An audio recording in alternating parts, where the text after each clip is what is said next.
grâce de notre Seigneur Jésus-Christ, l'amour de Dieu le Père, la communion et la communication du Saint-Esprit soit votre partage. C'est le vôtre, le pasteur Jean-Paul Vouda, pasteur responsable et représentant légal de la communauté évangélique Armée des Vainqueurs. Que Dieu vous bénisse, vous qui nous suivez de temps en temps, dans vos maisons, partout dans le monde. Nous sommes sur YouTube, Pasteur Vouda TV. Et à chaque fois que vous êtes dans notre chaîne YouTube, Pasteur Vouda TV, le Seigneur ne manquera pas à vous bénir, car de temps en temps, nous apportons la pensée de Dieu, les soucis de Dieu pour le bien-être de son peuple. Soyez bénis, vous qui nous suivez. Aidez les autres, plusieurs à s'abonner. Partagez, parlez aux autres, afin que les autres également soient des bénéficiaires et puissent garantir leur vie, leur avenir en suivant notre chaîne par des paroles, par des choses que le Seigneur peut également réaliser dans leur vie. Que Dieu vous bénisse.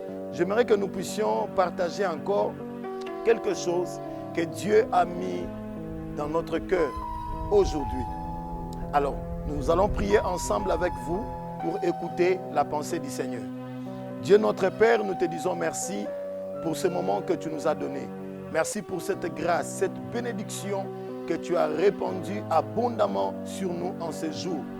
Merci parce que nous sommes comptés parmi les missionnaires, parmi ceux-là qui ont encore une mission avec toi.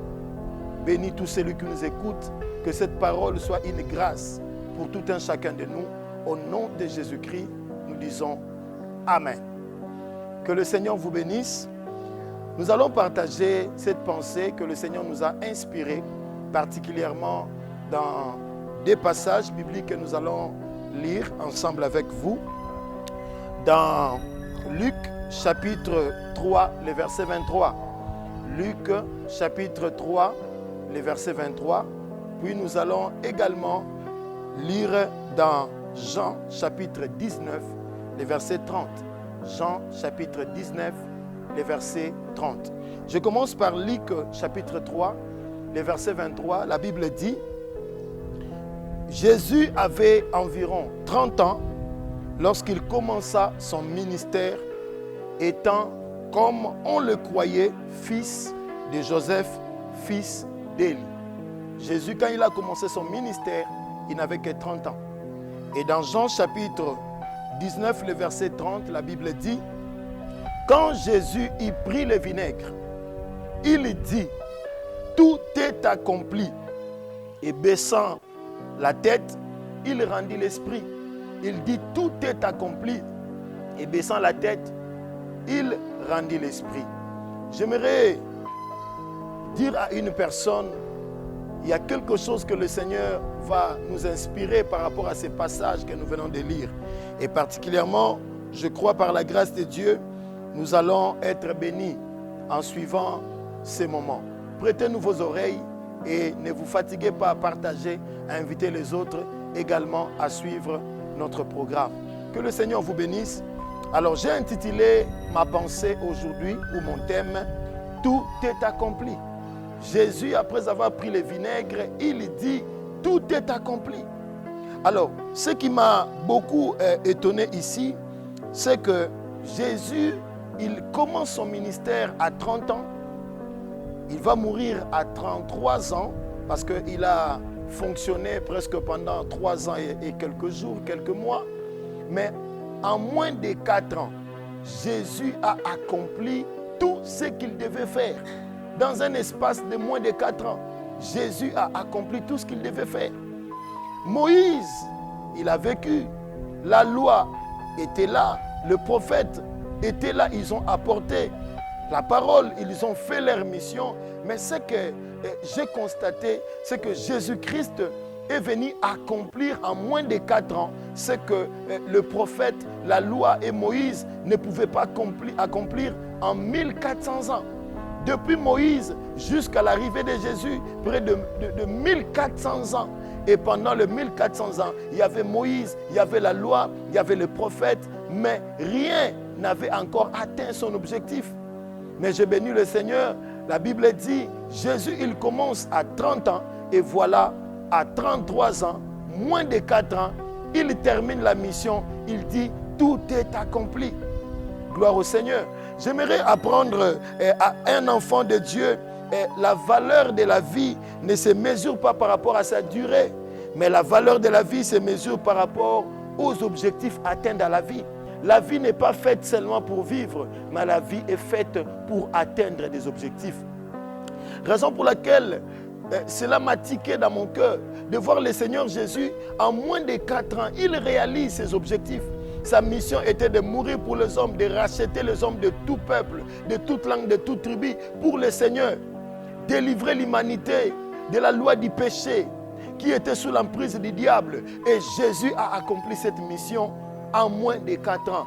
J'aimerais dire à tout celui qui me suit, votre vie n'est pas juste un temps qui doit passer, mais votre vie doit être une base sur laquelle les objectifs doivent être atteints. C'est très important. Ne vivez pas seulement pour vivre. Ne vivez pas seulement pour être vie des hommes, mais vivez pour atteindre des objectifs. Et j'aimerais dire à quelqu'un, mieux vaut vivre 25 ans et atteindre tous ses objectifs dans la vie plutôt que de vivre 90 ans et de rien accomplir sur la terre. Il y a de ces personnes qui, aujourd'hui, l'âge est en train d'avancer, les choses avancent, mais ils n'ont pas encore saisi l'essence de leur vie. La vie n'a de sens que lorsque les objectifs sont atteints. Raison pour laquelle vous devez toujours vous assigner des objectifs importants que vous devez faire, parce que cette vie n'est pas longue comme vous la croyez. Cette vie, elle est courte. Cette vie peut commencer aujourd'hui et terminer demain. Mais ce que vous devez vous donner comme devoir, comme objectif, c'est ce que faire du temps que Dieu me donne de ma vie sur la terre et profiter de cela pour accomplir vos objectifs. Alors nous allons donner quelques points qui ont aidé le Seigneur Jésus-Christ en moins de 4 ans à réaliser ses objectifs. Le premier point, c'est que vous devez savoir, la Bible dit dans Ephésiens chapitre 5, le verset 16, la Bible dit, rachetez les temps car les jours sont mauvais. Rachetez les temps car les jours sont mauvais.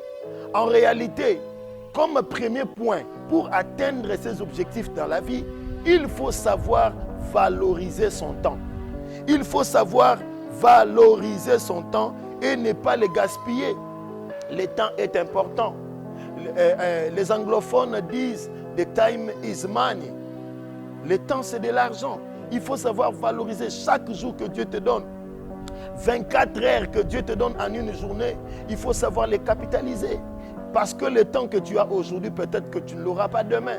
Raison pour laquelle à chaque fois que Dieu te permet de te réveiller, de voir le jour, cherche en sorte que chaque minute, chaque heure de ta vie puisse être important, peut-être pour toi ou pour les autres. Regardez, pendant que nous sommes en train d'évoluer, d'avancer, vous devez aussi savoir en même temps, dans ce domaine de valoriser le temps, savoir avec qui vous devez passer votre temps. Il y a de ces personnes qui, lorsque vous êtes collés, vous passez votre temps inutilement parce que votre temps ne vous bénéficie en rien. Il y a le travail qu'il faut faire, il y a beaucoup de choses, l'attention qu'il faut accorder au vôtre, c'est important. Raison pour laquelle je suis en train de dire à quelqu'un, n'entretiens pas des relations qui te font gaspiller du temps, mais cherche à avoir des relations constructives. Des relations avec qui, lorsque vous partagez avec quelqu'un, vous sentez que vous évoluez. Il vous ajoute des idées, il vous permet d'avancer. Oui, dans cette relation, oui, il a accepté de faire marche avec vous, peut-être pour vous épouser. Oui, cette femme a accepté. Mais le problème, c'est que lorsque vous êtes ensemble, à quoi elle pense, à quoi il pense, vous risquez de passer votre temps pour rien. La vie est faite des objectifs. Il faut à tout moment faire un effort, s'assigner des objectifs. Alors entretenez des relations qui vous feront gagner du temps, qui vous feront avancer, qui vous feront profiter de votre temps pour aller de l'avant, plutôt que d'entretenir des relations qui vous feront gaspiller du temps. La deuxième chose ou le deuxième point, c'est que vous devez vous fixer des objectifs dans la vie ou être objectif dans la vie. La Bible dit dans 2 Rois chapitre 2, les versets 1 à 15. Il y avait un prophète du nom d'Élisée. Il suivait son maître qui s'appelait Élie. Élie lui disait que tu dois rester parce que moi, le Seigneur va m'enlever. Et les autres fils des prophètes lui disaient également que tu ne peux pas continuer à suivre Élie comme ça parce qu'il sera enlevé. Mais lui, il avait un objectif. Son problème, il voulait obtenir la double portion, le double de ce que son maître avait. Alors, il ne s'est pas laissé décourager par les autres, mais il était fixé sur son objectif. Bien-aimé, lorsque dans votre vie, vous avez votre regard fixé sur des objectifs, vous ferez des choses par rapport à votre vision sans être désorienté par quoi que ce soit. Vous ferez des choses par rapport à votre vision et vous ne suivrez pas ce que disent les autres. Gardez vos objectifs, fixez vos yeux sur vos objectifs et ne vous laissez pas distraire par n'importe quoi ou n'importe qui. Le troisième point, c'est que vous devez savoir séparer ce qui est précieux de ce qui est vil. Ce qui est précieux de ce qui est vil. La Bible dit dans Jérémie chapitre 15, le verset 19, Dieu dit à Jérémie, si tu arrives à séparer ce qui est précieux de ce qui est vil, tu seras comme ma bouche. Donc Dieu nous amène à faire une séparation de choses. Raison pour laquelle même 1 Corinthiens chapitre 6, le verset 12 et 1 Corinthiens chapitre 10, le verset 23, l'apôtre Paul dit ceci, il dit tout est utile, mais tout n'édifie pas. Tout est permis, mais tout n'est pas utile. Tout est permis, mais tout n'édifie pas. C'est-à-dire ces choses qui sont permises, mais qui ne sont pas importantes. Raison pour laquelle vous devez savoir séparer l'utile et l'agréable. Faire les choses, donner plus du temps à ce qui est utile et moins de temps à ce qui est agréable. Plus du temps à ce qui est précieux et moins de temps à ce qui est vil. Et si vous faites ainsi, cela vous fera gagner le temps et vous atteindrez facilement les objectifs dans votre vie. Il faut faire la différence entre ce qui est utile et ce qui est agréable, ce qui est important et ce qui est accessoire. Et c'est très important. Le quatrième point, pour atteindre des objectifs en un temps record, comme Jésus en moins de 4 ans, il a dit tout est accompli.